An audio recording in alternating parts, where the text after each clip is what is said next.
আসসালামু আলাইকুম, কেমন আছেন সবাই? চলে আসলাম নতুন আরও একটি ভিডিও নিয়ে। সবাইকে লন্ডন রনি ব্লগ চ্যানেলের পক্ষ থেকে আবারও আমন্ত্রণ করছি নতুন ভিডিওটি দেখার জন্য। আশা করি আজকের ভিডিওটি আপনাদের কাছে ভালো লাগবে। তো রমজান মাস এসে আবার চলে গেল আমাদের মাঝে থেকে। আমরা ঈদটাও পার করে নিয়েছি। তো এবার মনে হচ্ছে সব কিছুই খুব দ্রুতই চলে গিয়েছে আমাদের মাঝে থেকে। ঈদের দিন থেকেই খুব ব্যস্ততম জীবন পার করছি। তো আজকে একটু সময় পেয়েছিলাম, তাই আমাদের বাড়ির পাশে যে বাগানটায় আছে সেখানে গিয়েছিলাম। তো সেখানেও অনেকগুলো টমেটো গাছ ছিল, কিন্তু টমেটোগুলো পেকে ফেটে তারপরে সেগুলো থেকে বিচি বের হয়ে চলে গিয়েছে, মানে নষ্ট হয়ে গিয়েছে আর কি। তো বেশ কয়েকটা ভালো ছিল, সেগুলো একটু তুলে নিলাম। আর এ তো আমার ছেলেকে দেখুন কত দুষ্টুমি করছে। সে বলছে যে টমেটোগুলো নাকি বল, মানে সে তো টমেটো বলতে পারে না, যেহেতু এটা বলের মতো লাল হয়ে আছে এবং গোল হয়ে আছে, তো সে এটাকে বল বলছে। যাই হোক, আমাদের লাউ গাছেও বেশ কয়েকটা লাউ ধরেছে। তো দেখতেই পাচ্ছেন লাউগুলো কত বড় বড় হয়ে গেছে। যদিও এগুলো বুড়ো হয়ে গিয়েছে, এগুলো বড়ি মানে ওই কলাইয়ের ডাল দিয়ে বড়ি বানানোর জন্য রেখে দিয়েছে, যেহেতু রমজান মাস ছিল খাওয়া হয়নি এই জন্য আর কি। তো আরও বেশ কিছুটা লাউ হয়েছে, তো আমরা আজকে একটা পেড়ে নিয়েছিলাম, তারপর খেয়েছি। আর এ তো দেখুন কাঁচামরিচের গাছে কত ফুল এবং কাঁচামরিচ এসেছে। আর এই কাঁচামরিচগুলো অনেক ঝাল। আর এই যে দেখুন লিচু গাছে লিচুও এসেছে, কিন্তু তুলনামূলক অনেক কম।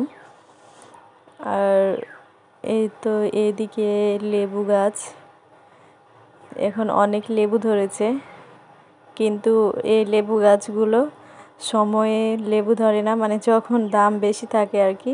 কিন্তু যখন দেখা গেল যে 5 টাকা হালি, তখন অনেক লেবু হয়। আর এই যে পাতাবিহীন যে গাছটা দেখলেন, সেটা হচ্ছে মালটার গাছ। আর এটা হচ্ছে 12 মাসি আম, মানে কাঠিমনের গাছ। তো এটাতেও বেশ কিছুটা আমও ধরেছে। আর এটা হচ্ছে খেজুরের গাছ। তারপরে যে চলে আসলাম দুপুরে রান্নাবান্নার জন্য। তো আজকে গাছের সজনে রান্না করব মাছ দিয়ে। তো প্রথমে আমি মাছটাকে ভেজে নিচ্ছি। তো গ্রামে আসলে যেটা হয়, সবসময় লাকড়ি চুলা দিয়ে রান্না হয়, কারণ গ্রামের মানুষ এই লাকড়ি চুলায় রান্না করতেই বেশি পছন্দ করে। গ্যাসও আছে, মাঝে মাঝে গ্যাসেও রান্না করি, ইমার্জেন্সি রান্নাগুলো গ্যাসে হয়। আর এই যে দুপুরে যেহেতু অনেকগুলো রান্নাবান্না কাজ হয়, তো সেগুলো লাকড়ি চুলায় বেশি রান্না হয়। তো আমি তো আগে লাকড়ি চুলায় রান্না করতে পারতাম না, কিন্তু মাশাআল্লাহ এখন তো পারি আর কি। তো আমি মাছগুলো ভেজে নিয়েছি। এখন আমি কড়াইতে তেল দিয়ে এরপর আমি পেঁয়াজটাকে ভালো করে ভেজে নিচ্ছি। তো আমি আজকে টাকি মাছ রান্না করব সজনে দিয়ে। এই যে আমি পেঁয়াজ বাটা দিয়েছি, এখন এর মধ্যে অল্প একটু পানি দিয়ে তারপরে আদা রসুন বাটা দিয়ে দিব। ভিডিওর ফাঁকে আপনাদের কাছে আমার ছোট্ট একটি অনুরোধ, আমার ভিডিওটি যদি আপনাদের কাছে একটু হলেও ভালো লেগে থাকে, তাহলে ছোট্ট একটা লাইক দিয়ে অন্যজনকে দেখার সুযোগ করে দিবেন এবং আমার ভিডিওটি কন্টিনিউ করবেন। আর যদি অনেক বেশি ভালো লেগে থাকে, তাহলে অবশ্যই সাবস্ক্রাইব করে আমার পাশেই থাকবেন। এই তো কথা বলতে বলতে আমি এর মধ্যে ধনিয়া গুঁড়া, হলুদ গুঁড়া, মরিচ গুঁড়া, স্বাদ মতো লবণ সব কিছু দিয়ে দিয়েছি। এরপর আমি এটাকে ভালো করে কষিয়ে নিচ্ছি। তো আমার মশলাটাকে আমি ভালো করে কষিয়ে এর মধ্যে আমি কেটে রাখা আলুগুলো দিয়ে দিয়েছি। তো আলু দেওয়ার পরও আমি এটাকে আরও বেশ কিছুক্ষণ ভালো করে আলুগুলো কষিয়ে নিচ্ছি। তো আমার আলুগুলো কষানো হয়ে গেলে আমি এর মধ্যে কেটে রাখা সজনে ডাঁটাগুলো দিয়ে দিচ্ছি।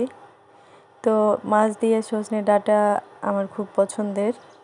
সজনে ডাঁটার ভাজিও আমি অনেক বেশি পছন্দ করি।